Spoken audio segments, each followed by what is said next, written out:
Hi, this is Jason Spangler of the SanteeSwapper back with another unboxing. This time I have a collection from New Jersey. I got this from a lady who said it belonged to her husband, who was an Eagle Scout from up in Jersey.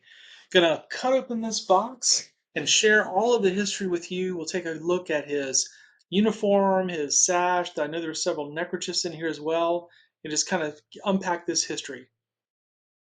Okay, I've got the box open and you can see right here on the top she has his beautiful uniform just like I saw it in the pictures. Let me go ahead and take some items out and we'll take a closer look at this and kind of see the collection. All right.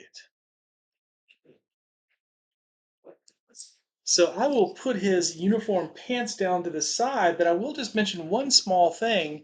You can see on here there's some little artistic things on his belt. And some of you might wonder what's going on there. I believe this was actually something that was done at some summer camps where they would paint on the belts. I'm not sure if that was like activities that you would do at the camp, and then those little symbols represent something, or if this was just somebody's idea of a good way to decorate your belt. But I have seen that in some other collections, and that might have been something specific to the camp that he was going to in New Jersey. Just not sure about that. So let's start with the uniform shirt, which tells us just about everything we would want to know about the history here. And it's a beautiful, beautiful shirt with a lot of cool history on it. So the first thing is you see on the sleeve here, there is a what we call red and white community strip, and this is Maplewood, which, as I mentioned, will be in New Jersey. And then this was the shirt here. You see his position patch, that brown border, that is a junior assistant scoutmaster. So very likely that after he achieved the rank of Eagle Scout and was just kind of like, had finished earning all the badges and doing what he was going to do, that he shifted into more of a leadership role in the troop where he was mentoring people like the senior patrol leader and other patrol leaders and kind of stepping away from being the person in charge for the youth anyways. So we see this great Eagle Scout patch here. This is the very uh, one that many of you will recognize from the 1950s, 1960s. He also was a Cub Scout, and here in the Era of Light, which is the highest rank in Cub Scouting. And then on his uniform here, we have these medals. I'll kind of hold it up closer here. This one is what we call a contest medal. If you haven't seen this one before, this is not something that would have been like a rank or something like that. Most likely at a camp or at camporee, there would have been some sort of a contest. And these were kind of generic medals that the Boy Scouts had. Now, the reason why I flip that over is sometimes on the back there would be an inscription that would tell you what the contest for, maybe first place, second place, third place, or maybe even his name. But this one's left blank. But obviously, he was proud of this one and kept it on his uniform. You can see here 1, 2, 3, 4, 5, 6 years in the program, and that's what those stars are. And then, of course, his Eagle Medal. Now, if you flip it over on the back, this is a sterling silver Eagle Medal, and the back is flat. And that was because during this time, you could have your name engraved on the back of your Eagle Medal, and that's why they did that. And then he has two palms here. He has a bronze palm and a gold palm. And as we'll see in his merit badge sash, that's because he earned additional merit badges above the 21 required for the rank of Eagle. So he was a member of the Orange Mountain Council. This is again in New Jersey. And you can see here 1964, the Strength in America logo. And then this also I think is pretty cool. This is not a space on a uniform. Now, this is no criticism to this Eagle Scout, but generally you would not wear a patch on this spot unless in later years this was kind of reserved for jamboree patches. But in his case, he has his patch from Camp Kenna-Etta-Peck. I'm going to get that name wrong. I apologize. These Indian names. Woo! And then he has these cool camp segments here, including two different honor camper segments, which I assume would mean that he probably went more than 1 year and earned that in two different summers.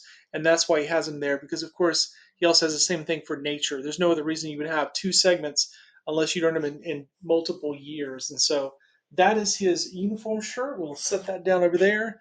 And then we have a little more history here with this box that was in the bottom underneath there. This is his troop neckerchief. And so this is sort of a generic neckerchief, not specific to any troop, but it's the color that would stand out. So in the catalog, there's probably a dozen or more colors that troops could choose, and his troop chose this black and red design. And then he has here a little neckerchief slide. This looks like one that would have been made probably at camp, and it's just a homemade slide, probably with his initials there. We're going to get to the sash. He does have his ordeal sash for the Order of the Arrow. And this one does have some dirt on it, which is good to see. That means that he actually wore it. This is the Brotherhood of Cheerful Service. So if your sash is pristine and clean, that tells me you probably got it when you received your ordeal, and then you never, went back to another event. But anyways, looks like he did some cheerful service. He has this another belt in here, and this one has even more designs on it. Again, not sure if this is specific to his camp or if there's any meaning that we could translate, but this is not something that was part of, the official Boy Scout handbook or any sort of advancement program in the Boy Scouts. But I think it could have been something that was done at his camp, is what I suspect from seeing other collections. All right, so then this is his sash. Now I'm going to make a little, sometimes on these I kind of shoot from the hip.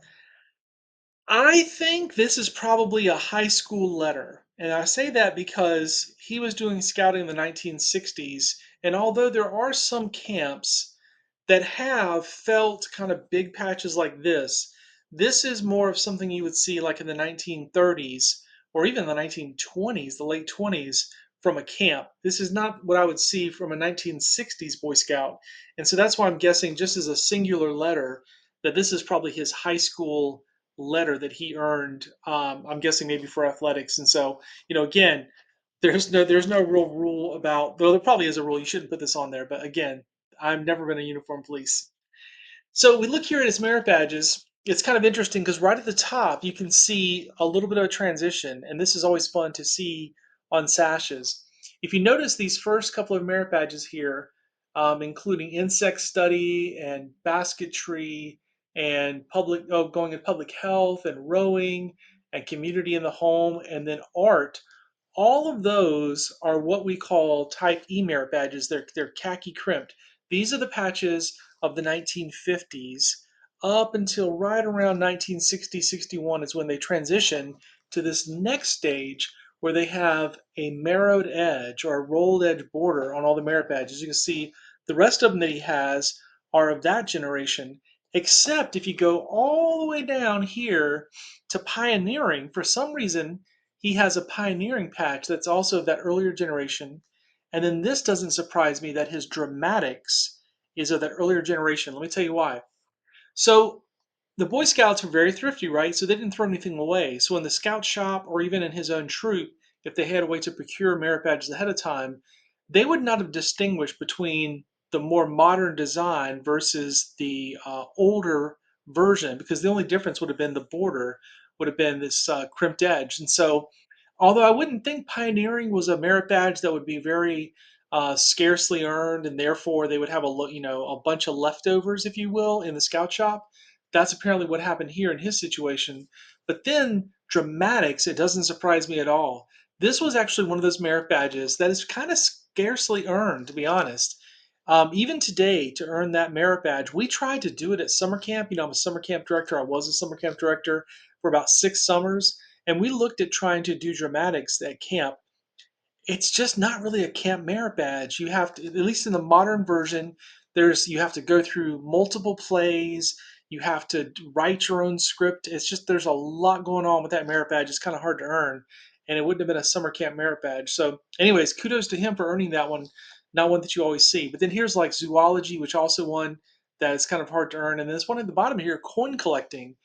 So interesting here, reptile study. And then also, I didn't spot this. Architecture is another one of that prior generation.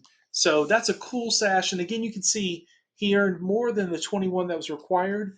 And that's one reason why we see that he has palms on his Eagle medal. That's what that represents. And then just a little bit more left. I believe from the pictures that she shared with me, there's some neckerchiefs in here and then also some event patches. So let's just take a look at those. And again, we already kind of know the time period, right? This is a 1960 Jubilee Camp repatch. This same patch was used by councils all across the country, and this one was worn, so he probably had that on his uniform at one time. Then again, here's a 1955 patch. This is again from his camp. So if we look here, the Indian name, guys, Camp All right, I'll try it. Chenille.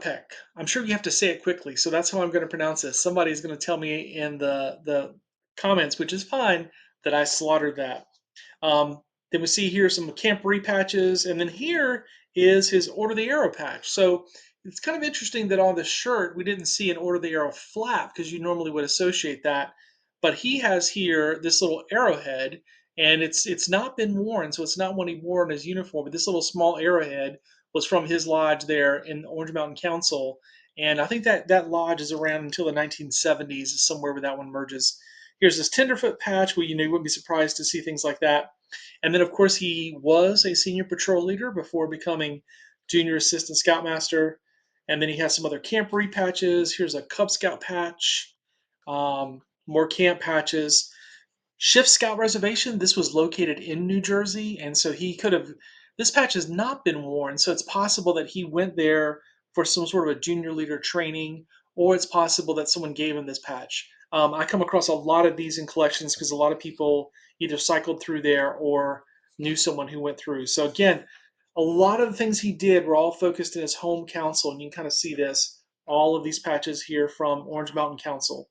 Now, here's the surprise. So maybe I have it all wrong, and someone in the comments can tell me I have it all wrong. This is a little strange. Obviously, this is not how this neckerchief is supposed to be. This is another generic Boy Scout neckerchief that you could order from the catalog, and there is a big letter M sewn on it. And so I don't know what this M is. Could I speculate and say it's for, M for Mountain, Orange Mountain? I mean, I could just make up stuff. Um, I don't know. I don't know what this is. It almost looks like a homemade type deal. It's hand sewn on there and it's cut out. If anybody has any ideas, feel free in the comments to just go ahead and speculate all you want. This is kind of an oddball. Looking here, 1957 National Scout Jamboree. Now, we would assume from looking at his uniform that he probably would have been too young to go to the 57 Jamboree. I mean, I could be wrong. Possibly he went to the 57 Jamboree, and when we see those patches from 1960, that was when he was kind of that older scout, already earned his eagle, that kind of thing. And then also, I'd be surprised if there wasn't a 57 Jamboree patch on his uniform. But there is one, again, sort of handmade, hand sewn on the back of a standard BSA neckerchief. So that's a little bit of an oddball. Here's a troop neckerchief. This one I'm guessing would have been for a patrol because it is sort of a handmade deal. Again, seeing a little speculation, but my guessing is this was like Eagle Patrol, Raven Patrol, something like that. Then he does have some other event neckerchiefs from that part of the world. Orange Mountain Council Scout Exposition. Hey, what do you know? This is a little fact of junior leader training course right there, JLTC, from his council. Not saying that was held at Schiff, but anyways. Camp Nobisoka, this is another camp up there in New Jersey, North Bergen County Council. So it doesn't look like it was his council, but it's also possible he traded for this, or possibly, maybe his troop went to summer camp there or something like that. His Cub Scout neckerchief, another really beautiful one from Orange Mountain Council.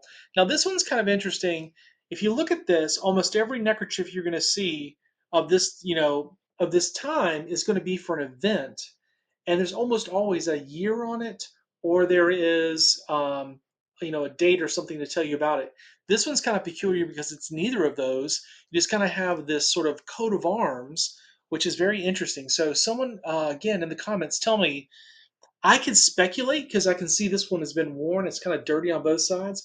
I could speculate and say maybe if he did go to the 1957 Jamboree, this would be sort of a council neckerchief that they could have worn at that Jamboree to recognize, to sort of, set themselves apart that this was their Jamboree contingent. But now I'm really just making stuff up. I really have no way to prove that. But again, if you know, tell us in the comments. I always thought this was a real cool with that little panther or wildcat on there. That's the same camp that he was attending, and then another camp up in New Jersey kind of round this out. So that is the complete collection. Hopefully, this was kind of interesting to you to see an Eagle Scout collection from the I'll say late 1950s. Let's go ahead and give them the credit there. Into the 1960s. Again, this was a collection that belonged to a scout, an Eagle Scout who passed away His wife found my website on the internet and reached out to me to see if I would be interested in it. We talked back and forth a little bit, exchanged. I made her an offer to buy the collection, and we sealed the deal. And I just got it in, and I wanted to open it and share it with all of you. So my invitation is, if you are in a similar situation, you have a scouting memorabilia collection that sitting in a closet, sitting in a basement, maybe one that no one in the family is interested in taking, because the younger generation just doesn't really collect like some of us people who have a little more gray hair. So, anyways, but we still can keep the tradition of scouting alive, and that's one thing I try to do in these videos is share a little bit of the history, which hopefully will spark an interest in some people, and just also appreciate what this scout earned and all the things he did. So, you can find me, Jason Spangler. Go to my website, scoutpatchcollectors.com. I'll be glad to talk to you on the phone, or you can text me or email me. Thanks very much for watching.